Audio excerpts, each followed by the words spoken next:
Hello friends, I am Sujeet Kumar and welcome back in my channel Falcon Studies. आज मैं बात करने जा रहा हूँ 11, 12 और 13 अक्टूबर 2021 का जो मोस्ट इंपॉर्टेंट करंट अफेयर्स है उसके बारे में हम यहाँ पे बात करेंगे दोस्तों।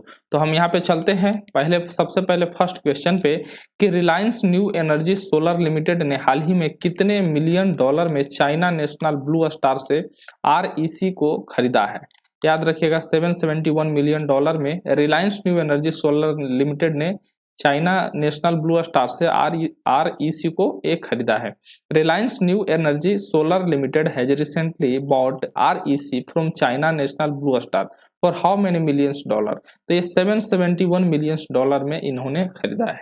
अगर इसके बारे में हम बात करते हैं तो रिलायंस इंडस्ट्रीज लिमिटेड को कि Reliance new energy solar limited ने हाल ही में 771 मिलियन डॉलर में चाइना नेशनल ब्लू स्टार से सोलर होल्डिंग्स AS की 100% हिस्सेदारी खरीद ली है। यह अधिग्रहण रिलायंस ग्रुप को वर्ष 2030 तक सोलर एनर्जी के 100 गीगावाट उत्पादन के लक्ष्य को पाने में काफी मददगार होगा। नेक्स्ट क्वेश्चन बात करते हैं, क्वेश्चन नंबर 2, जो कि क्या है ना, बहुत ही इंपॉर्टेंट क्वेश्चन है आपके लिए। क्या है? पाकिस्तान के सबसे बड़े nuclear scientist doctor Abdul Qadeer Khan, याद रखिएगा, जिसको शॉर्ट में क्या है ना AQ खान के नाम से भी क्या है जाने जाते हैं। जो अब्दुल कादिर खान का हाल ही में कितने वर्ष की उम्र में निधन हो गया है? तो 85 वर्ष की उम्र में इनका क्या है निधन हो गया है। At what age has Pakistan greatest nuclear scientist doctor Abdul Qadeer Khan passed away recently. 85 year के एज में इनका डेथ हो गया है। बात करते हैं भोपाल में जन्मे पाकिस्तान के सबसे बड़े nuclear scientist doctor Abdul Qadeer Khan का हाल ही में 85 वर्ष की उम्र में निधन हो गया है।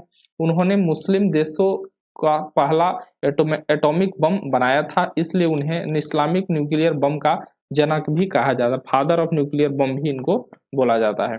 क्वेश्चन नंबर 3 के बारे में बात करते हैं कि 11 अक्टूबर को विश्व भर में कौन सा दिवस मनाया जाता है। तो 11 अक्टूबर को इंटरनेशनल गर्ल चाइल्ड डे मनाया जाता है, याद रखिएगा। Which day is celebrated across the world on 11 अक्टूबर। ये इंटरनेशनल गर्ल्स चाइल्ड के नाम से मनाया जाता है।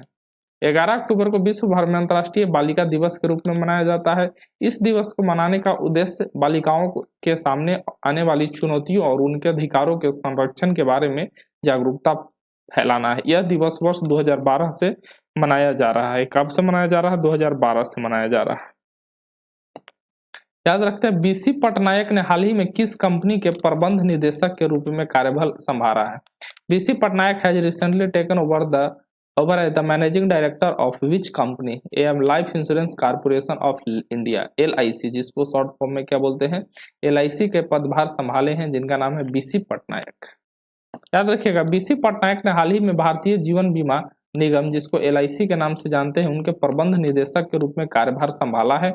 वे इससे पहले बीमा लोकपाल परिषद मुंबई के महासचिव भी थे। क्वेश्चन नंबर 5 के बारे में बात करते हैं कि DRDO defence research of development organisation के अध्यक्ष का नाम बताइए, जिन्हें हाल ही में एस्ट्रोनॉटिकल सोसाइटी ऑफ इंडिया द्वारा प्रतिष्ठित आर्यभट्ट पुरस्कार से सम्मानित किया गया है। याद रखिएगा, ये जो आर्यभट्ट पुरस्कार किनको दिया गया है, ये DRDO के अध्यक्ष हैं, जिनका नाम है G सतीश रेड्डी। याद रखिएगा। Name the chairman of DRDO who has been conferred with the prestigious Aryabhatta Award by the Astronomical Society of India recently। इनको मिला डॉक्टर G सतीश रेड्डी। रक्षा अनुसंधान एवं विकास संगठन के अध्यक्ष डॉक्टर G सतीश रेड्डी को भारत में एस्ट्रोनॉटिक्स को बढ़ावा देने में उनके उत्कृष्ट आजीवन योगदान के लिए UR राव सैटेलाइट केंद्र बेंगलोर में समारोह के दौरान एस्ट्रोनॉटिकल सोसाइटी ऑफ इंडिया द्वारा प्रतिष्ठित आर्यभट्ट पुरस्कार से सम्मानित किया गया है। क्वेश्चन नंबर 6 के बारे में बात करते हैं कि निम्न में से किस मंत्रालय के तहत एक CPSE राष्ट्रीय खनिज विकास निगम लिमिटेड ने 2 प्रतिष्ठित पर्यावरण पुरस्कार जीते हैं। National mineral development corporation limited और CPSE under which of the following ministry has own the prestigious environment award. ये मिनिस्ट्री ऑफ स्टील ने 2 प्रतिष्ठित अवार्ड क्या है ना इन्होंने जीते हैं। इस्पात मंत्रालय के तहत एक CPSE राष्ट्रीय खनिज विकास निगम ने हाल ही में 2 प्रतिष्ठित पर्यावरण पुरस्कार जीते हैं। वह NMDC ने पर्यावरण स्थिरता श्रेणी में गोल्ड मेडल जीता है, जबकि कुमारस्वामी लौह अयस्क खान ने पर्यावरण प्रबंध श्रेणी में प्लैटिनम पुरस्कार जीता है। नेक्स्ट क्वेश्चन के बारे में बात करते हैं कि भारत में किस शहर में स्थित फ्लाइंग कार बनाने वाली विनाटा एरो मोबिलिटी कंपनी भारत के लिए फ्लाइंग कार तैयार कर रही है। याद रखिए विनाटा जो एरो मोबिलिटी कंपनी है, फ्लाइंग कार, ये उड़ने वाला कार है। Maker based in which city in India is preparing for flying car for India, ये चेन्नई में क्या है सिचुएटेड है, जो इंडिया के लिए फ्लाइंग कार बना रही है। भारत में चेन्नई में स्थित फ्लाइंग कार बनाने वाली विनाटा एरो मोबिलिटी कंपनी भारत के लिए फ्लाइंग कार तैयार कर रही है। कंपनी के मुताबिक यह बिना किसी रनवे के घर की छत से भी उड़ान भरने में सक्षम है। कंपनी ने पहली बार कार का model civil aviation minister Jyotiraditya Scindia को दिखाया था। नेक्स्ट बात करते हैं क्वेश्चन नंबर 8। श्री ज्योतिरादित्य सिंधिया ने हाल ही में उड़ान योजना के तहत किस राज्य में ग्रीनफील्ड सिद्धू दुर्ग हवाई अड्डे का उद्घाटन किया है? Mister Jyotiraditya Scindia has recently inaugurated greenfield Sindhu Durg airport in which state under उड़ान स्कीम, ये महाराष्ट्र में इन्होंने क्या उद्घाटन किया है। केंद्रीय नागरिक उड्डयन मंत्री श्री ज्योतिरादित्य सिंधिया ने हाल ही में उड़ान योजना के तहत महाराष्ट्र में ग्रीनफील्ड सिंधु दुर्ग हवाई अड्डे का उद्घाटन किया है। इस योजना के तहत सिंधु दुर्ग को मुंबई से जोड़ने वाली पहली उड़ान को हरी झंडी दिखाई गई है। क्वेश्चन नंबर 9 के बारे में बात करते हैं। निम्न में से किसने हाल ही में भारतीय अंतरिक्ष संघ की शुरुआत की है? तो नरेंद्र मोदी ने। Who among the following has recently started the Indian space association, याद रखिए ISA, इंडियन स्पेस एसोसिएशन का जो उद्घाटन जो किए हैं, ये शुरुआत किए हैं कौन? Narendra Modi, prime minister Narendra Modi. प्रधानमंत्री नरेंद्र मोदी ने हाल ही में देश के शीर्ष अंतरिक्ष वैज्ञानिकों को संबोधित करते हुए भारतीय अंतरिक्ष संघ की शुरुआत की है। इस संघ की शुरुआत अंतरिक्ष विज्ञान और भौतिकी तथा अंतरिक्ष से जुड़े सभी विषयों में भारत को पूरी तरह से आत्मनिर्भर बनाने के उद्देश्य से की गई है। क्वेश्चन नंबर 10 के बारे में बात करते हैं। David Card, Joshua D Angrist और गुइडो W एम्बेंस को किस क्षेत्र के नोबेल पुरस्कार 2021 से सम्मानित करने की घोषणा की गई है? तो इनको अर्थशास्त्र का नोबेल मिला है। किसमें? याद रखिए David Card, Joshua D Angrist and Guido W Ambience को अर्थशास्त्र का नोबेल दिया गया है। नोबेल अवार्ड का सेपरेट वीडियो हम बनाकर दे दिए हैं, प्लेलिस्ट में आप चेक कीजिएगा, जिसमें सभी अवार्डों को निमोनिक टेक्निक से कैसे याद करते हैं उसमें हर चीज का बताया गया है। The Nobel prize 2021 for which field has been announced to David Card, Joshua D Angrist and Guido M Imbens, economics के क्षेत्र में, अर्थशास्त्र के क्षेत्र में दिया गया। अर्थशास्त्र का नोबेल जो है 1968 में ऐड किया गया था, पहली बार 1969 से इसको क्या है ना दिया जाने लगा। ये जो है ना स्वीडन का जो एक सेंट्रल बैंक है उसके द्वारा क्या इसको ऐड किया गया था, जो अल्फ्रेड नोबेल है उनके मेमोरी में इनको दिया जाना। तो याद रखिएगा कि नोबेल में कितना है, टोटल 6 फील्ड में क्या है नोबेल पुरस्कार क्या है ना दिया जाने लगा। इसके पहले कितने हैं 5 फील्ड में दिए जाते थे, लेकिन अब जो छठा फील्ड जो है वो अर्थशास्त्र, इकोनॉमिक साइंस के क्षेत्र में इसको दिया जाता है। नोबेल समिति ने डेविड कार्ड को श्रम अर्थशास्त्र में योगदान के लिए और संयुक्त रूप से जोशुआ डू एंग्रिस्ट और गुइडो W एम्बेंस को मेथोडोलॉजिकल योगदान के लिए अर्थशास्त्र के नोबेल पुरस्कार 2021 से सम्मानित करने की घोषणा की गई है। जूनियर विश्व चैंपियनशिप के कितने मीटर रैपिड फायर पिस्टल मिश्रित टीम स्पर्धा में रिदम सांगवान एवं विजयवीर सिद्धू ने गोल्ड मेडल जीता है? तो 25 मीटर। याद रखिएगा Rhythm Sangwan and Vijayveer Sidhu have won gold medal in how many metres rapid fire pistol mixed team event of junior world championship? तो 25 मीटर के में इन्होंने क्या है ना गोल्ड जीता है। क्वेश्चन नंबर इसके बारे में बात करते हैं। जूनियर विश्व चैंपियनशिप के 25 मीटर रैपिड फायर पिस्टल मिश्रित टीम स्पर्धा में रिदम सांगवान एवं विजयवीर सिंधु ने गोल्ड मेडल जीता है। इस चैंपियनशिप में भारतीय खिलाड़ियों को अब तक 10 गोल्ड मेडल सहित 23 मेडल अपने नाम किए हैं। क्वेश्चन नंबर 12 के बारे में बात करते हैं। इनमें से किस राज्य सरकार ने देश का पहला स्मार्टफोन आधारित ई-वोटिंग, याद रखिए ई-वोटिंग ऐप किसने विकसित किया है? तेलंगाना सरकार ने ई-वोटिंग ऐप्स क्या है विकसित किया है। तेलंगाना सरकार ने हाल ही में देश का पहला स्मार्टफोन आधारित ई-वोटिंग ऐप्स विकसित किया है। राज्य सरकार देश में पहली बार स्मार्टफोन आधारित ई-वोटिंग सिस्टम के ड्राई रन की तैयारी कर रही है। इस ऐप के परीक्षण करने के लिए खम्मन जिले में डमी चुनाव कराए जा रहे हैं। क्वेश्चन नंबर 13 के बारे में बात करते हैं। प्रधानमंत्री नरेंद्र मोदी ने हाल ही में भारत आई किस देश की प्रधानमंत्री मेटे फ्रेडरिक्सन, याद रखिएगा मेटे फ्रेडरिक्सन के बीच द्विपक्षीय वार्ता हुई है? तो ये डेनमार्क के क्या है प्राइम मिनिस्टर थे जिनका नाम है मेटे फ्रेडरिक्सन, जो है उनके बीच क्या है ना बायलैटरल क्या है ना आपको वार्ता हुई है। Prime Minister Narendra Modi recently visited India. Which country's Prime Minister Mette Frederiksen has had bilateral talks? तो ये आपको क्या है, डेनमार्क के प्रधानमंत्री थे जिनका नाम था मेटे फ्रेडरिक्सन। याद रखिए, प्रधानमंत्री नरेंद्र मोदी ने हाल ही में भारत आई डेनमार्क की प्रधानमंत्री मेटे फ्रेडरिक्सन के बीच हैदराबाद हाउस में द्विपक्षीय वार्ता हुई है। मेटे फ्रेडरिक्सन ने 3 दिवसीय यात्रा के दौरान राष्ट्रपति रामनाथ कोविंद और विदेश मंत्री एस जयशंकर से मुलाकात की है। क्वेश्चन नंबर 14 के बारे में बात करते हैं। परमाणु हथियारों पर शोध करने वाले जाने माने विद्वान मार्टिन जे सेर्वेन को हाल ही में कितने वर्ष की उम्र में निधन हो गया है? 84 वर्ष की उम्र में इनका निधन हो गया है।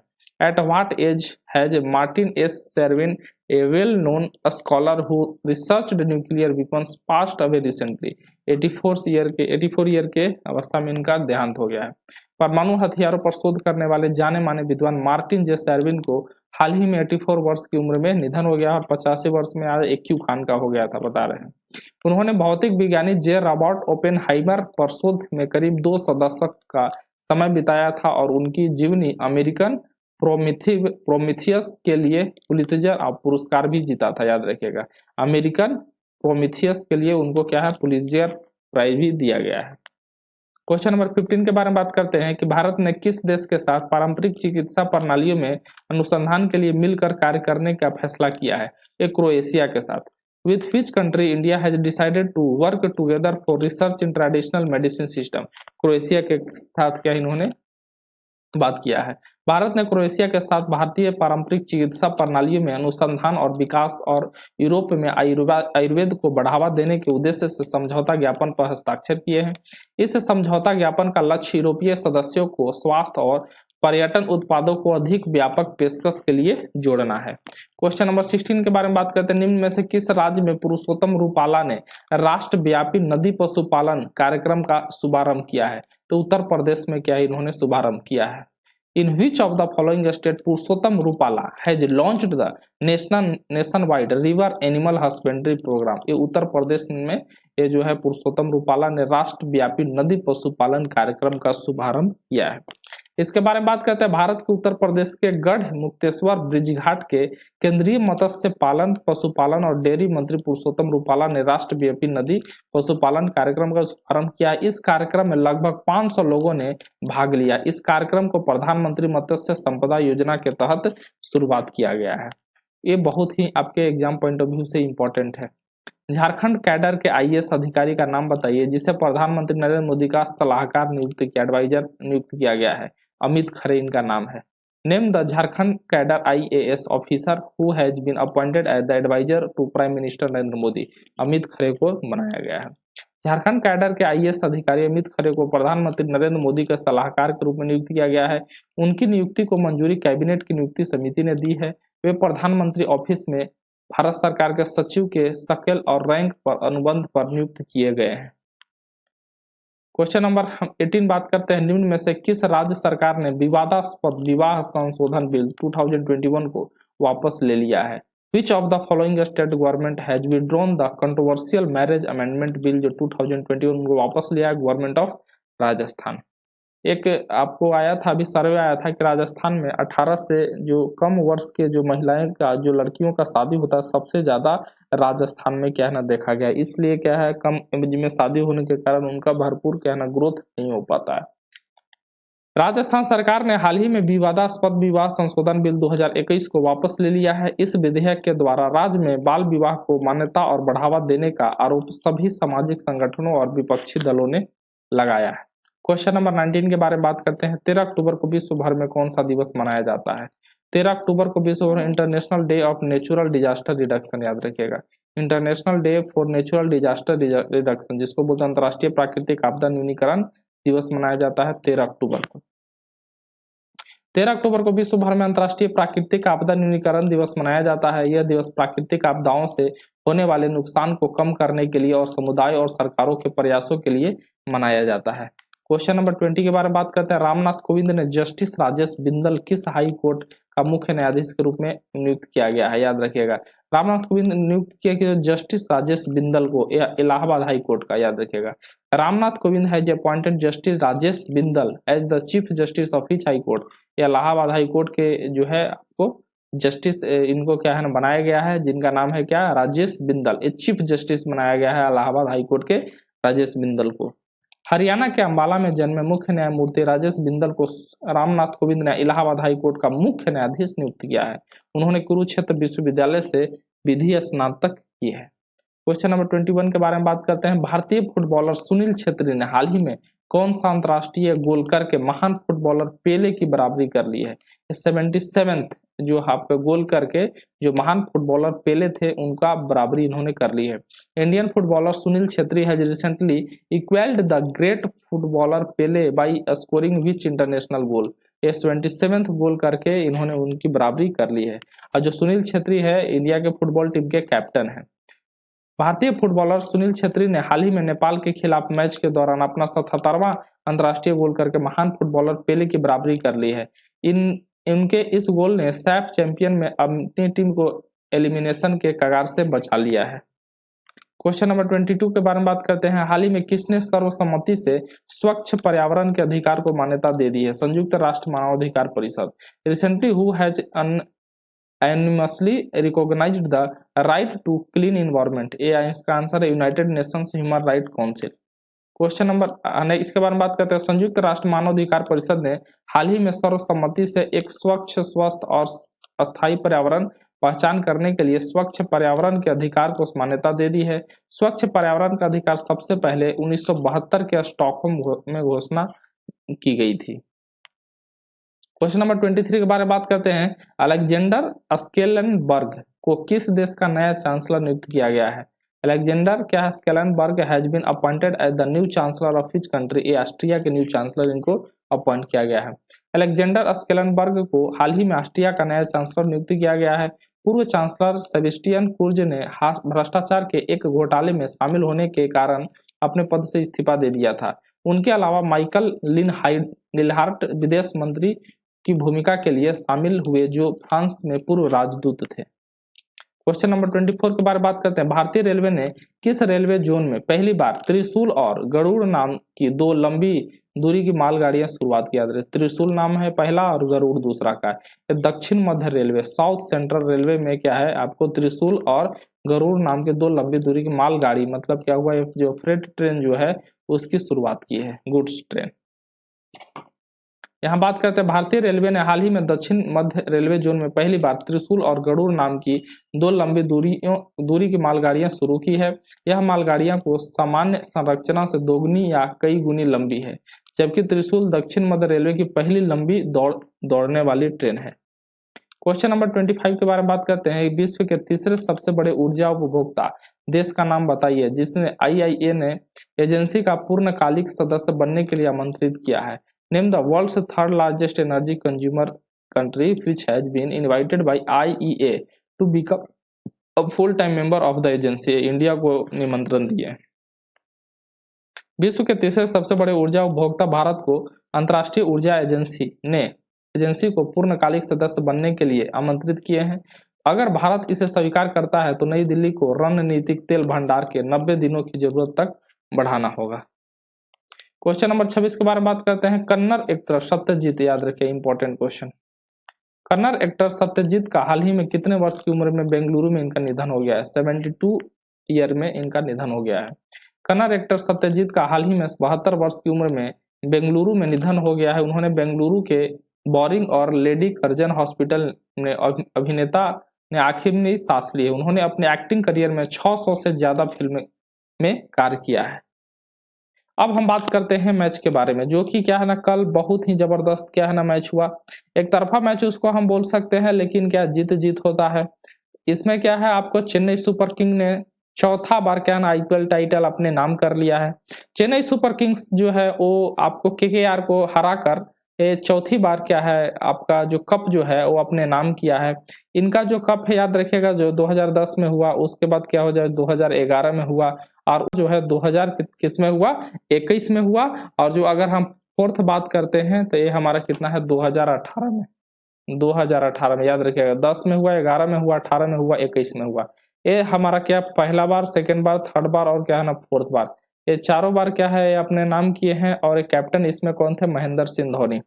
कल का मैच जो है एक तरफा जो है चेन्नई सुपर किंग ने शानदार पारी खेलते हुए 192 रन बनाए थे, 192 रन बनाए थे 3 विकेट पे, जिसमें जीत के लिए क्या उन्होंने 193 का टारगेट दिए थे।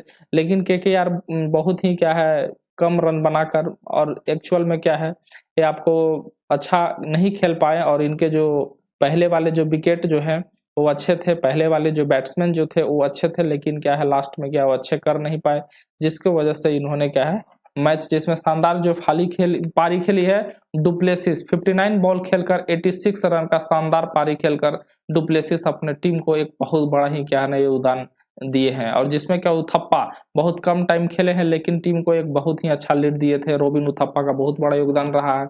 मोइन अली भी क्या है ना बहुत ही अच्छा क्या है ना खेले हैं, मोइन अली क्या है ना बहुत ही क्या है कम टाइम में इन्होंने बहुत कम बॉल खेलकर बहुत अच्छा क्या है ना स्कोर बनाए हैं। इन सब के योगदान से चेन्नई ने एक बड़ा स्कोर खड़ा किए थे, जिसमें केकेआर ने इस स्कोर को बीट नहीं कर पाया और फाइनली क्या है हार गया, और इस बार भी चौथा बार आईपीएल अपने नाम किया है, जिसका नाम है चेन्नई सुपर किंग्स। इसके बारे में बात करते हैं जो आपके एग्जाम पॉइंट ऑफ व्यू से बहुत इंपॉर्टेंट है, याद रखिएगा।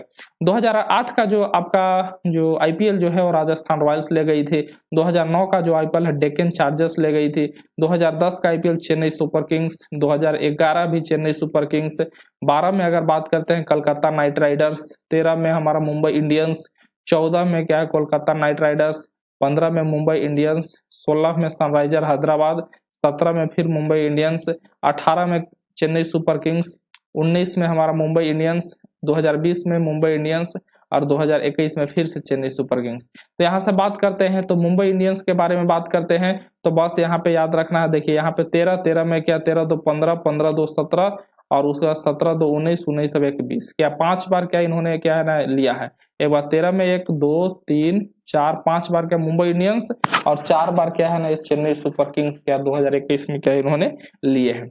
अब यहाँ पे बात करते हैं जो जो विनिंग अवार्ड है, जो कि आपके एग्जाम पॉइंट ऑफ व्यू से बहुत ही ज्यादा इंपॉर्टेंट होने वाले हैं।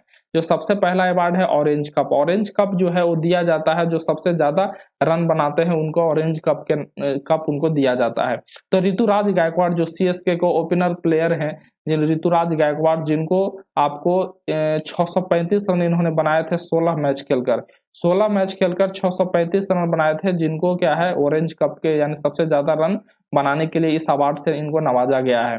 पर्पल कैप का बात करते हैं, पर्पल कैप जो होता है वो जो सबसे ज्यादा विकेट लेते हैं उनको दिया जाता है। तो हर्षल पटेल जो आरसीबी के खिलाड़ी हैं, राजस्थान आरसीबी जो है वो रॉयल चैलेंजर्स बेंगलुरु जिसके कैप्टन जो है वो आपको विराट कोहली थे। पर्पल कैप जो है हर्षल पटेल को मिला है, 15 मैच खेलकर इन्होंने 32 विकेट क्या है अपने नाम किया है। अब यहाँ से जो बात करते हैं आपके एग्जाम पॉइंट ऑफ व्यू से और ज्यादा इंपॉर्टेंट क्या है, game changer of the season. याद रखिएगा game changer of the season जो अवार्ड जो है और पर्पल कप, ये दोनों जो है ना ये आपको क्या है game changer of the award और पर्पल कप ये हर्षल पटेल को क्या है मिला है। और हर्षल पटेल वही है जो कि क्या आरसीबी से ये आपको क्या है इनको पर्पल कैप दिया गया 32 विकेट के लिए 15 गेम में। अगर हम emerging player of the season के बारे में बात करते हैं तो emerging player of the season जो है और ऑरेंज कप दोनों मिला है ऋतुराज गायकवाड़ को, जो सीएसके के खिलाड़ी है जिन्होंने 635 रन बनाए थे, जिसमें चार जो है 50 बनाए थे और एक जो है आपको 100 बनाया था। ये जो 100 जो है और आपको किसके साथ बनाए थे, याद रखिएगा राजस्थान रॉयल के साथ क्या है ना इन्होंने क्या है ना 100 बनाए थे, जिसमें फिर भी सीएसके क्या है ना हार गई थी। अगर बात करते हैं फेयर प्ले अवार्ड के बारे में बात करते हैं तो फेयर प्ले अवार्ड जो है राजस्थान रॉयल्स को मिला है। कैच ऑफ द सीजन के बारे में बात करते हैं, रवि बिश्नोई जो कि पंजाब किंग्स के खिलाड़ी है, रवि बिश्नोई को कैच ऑफ द सीजन का अवार्ड से इनको नवाजा गया है। Super striker of the season के बारे में बात करते हैं, सिमरन हेटमायर जो सबसे ज्यादा स्ट्राइकर रेट से खेलते हैं, उनका स्ट्राइक रेट जो था वो 168। सिमरन हेटमायर जो दिल्ली कैपिटल के खिलाड़ी हैं और कैरेबियन खिलाड़ी हैं, जो सिमरन हेटमायर जिनको super striker of the season के अवार्ड से इनको नवाजा गया है। अगर हम मोस्ट सिक्सेस के बारे में बात करते हैं तो मोस्ट सिक्सेस का केएल राहुल, जिनको पंजाब किंग्स के जो कैप्टन है केएल राहुल, उनको 30 छक्के लगाने के लिए मोस्ट सिक्सेस के अवार्ड से इनको क्या है नवाजा गया है। तो ये जो आपको डिस्क्रिप्शन था ये जो समरी जो था वो आईपीएल का था, जो कि आईपीएल जो है कल क्या डिफेंडिंग चैंपियन जो कि चेन्नई सुपर किंग्स बन गई है, जो आपके एग्जाम पॉइंट ऑफ व्यू से बहुत ही ज्यादा इंपॉर्टेंट है। जो ये सब जो अवार्ड है वो सब क्या है ना बहुत ज्यादा है, game changer of the season, emerging player of the season, fair play of award, catch of the season, super striker of the season और कौन सा आईपीएल किसने जीता है, पूरा लिस्ट हम आपको आपके सामने यहाँ पे एक छोटा सा थोड़ा सा टाइम में हम आपको यहाँ डिस्क्राइब कर दिए हैं। दोस्तों मिलेंगे फिर ऐसे ही क्या है नेक्स्ट आपको एपिसोड में ऐसे ही करंट अफेयर्स के साथ, तब तक के लिए जय हिंद।